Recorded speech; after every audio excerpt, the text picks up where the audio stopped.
Before I get into our card of the day, I just want to invite anyone who's available to make it to episode 48 of the Die, Laugh, Love podcast.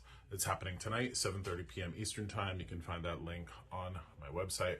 It's an absolutely free online spirit gallery. So you can hop on, see what a medium like me has to offer folks in the world. And it's something that I find very important because a lot of folks have financial difficulty paying for readings, and I think the community as a whole and everybody can benefit from what we get from spirit. Now, it's interesting how our world and the world that we go to when we pass away overlaps and interacts. Unfortunately, because we're kind of stuck in our five senses, we're playing the story of the human being that we can be very disconnected from that world, or not really pay attention to it or feel it. The analogy I always use is that it's like a one-way mirror we see in a cop show, where we are on the side of the suspects, pretty oblivious to what's going on the side of the cops, but our loved ones in spirit and the world in spirit in general are on the side of the police officers, where they see us, they feel us, they know us. There's so much wisdom that comes from there to here. And when we are born, when we come into this world, it's like the great forgetting. We forget who we were prior to it. We pick up this story, we pick up this mask, and we play it out as best we can.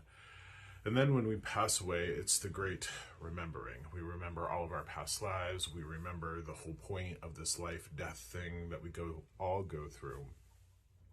But let's keep it basic.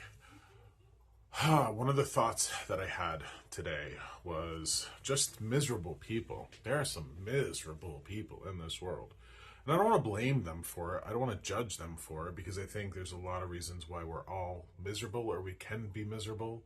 We can forget the joy and the beauty of the world around us. Humans generally aren't wired for happiness. We're wired for survival. We are an animal first and foremost in this physical world, where you have to survive. You have to look at the negative. You have to identify the negative so you can reduce it in your world. So it's almost like we're all playing this like list game in our head. What do I have to take care of? How do I got to get the kid to the doctors. I got the dogs to the vet. I got to put groceries in the house. I got to keep the lights on. I got to work. I got to take care of my body. It's almost like we're given this insurmountable or unachievable amount of responsibility that we're all striving, or most of us are striving to get through. That's why I am a big believer in what I call vitamin joy, which means we have to get joy like a vitamin. But I'm as guilty of it as anybody else. I can have times in my life where stress is high, responsibilities are high, and finding joy and, taking a break and participating in something that brings me pleasure can almost feel like we're, cheating the system, or we're, shirking our responsibilities. I don't believe that's true. I just think that there are bigger times in our life where responsibility and survival are heavier than others. But we can all get joy in very small doses. I feel so sad for a good number of people in this world who are just going to be miserable and bitchy to the day they die. Now, I don't want to be that person. I want to drink in the gorgeousness of life as much as I can. I don't want to be the person that is committed to misery or pain or survival. And I think that's why technology should play a role in our life. When we move to a more technological society, hopefully we're not all struggling to survive. Unfortunately, we don't live in a world like that. A lot of us are very much struggling every day to survive and make the best of what we're going through. So, for those who might find themselves feeling bitchy, feeling jaded, judgy, bitter, any of that, I just want to pull a tarot card from my Vitamin Joy tarot deck. So that's what I believe in. I believe in creating joy like a vitamin.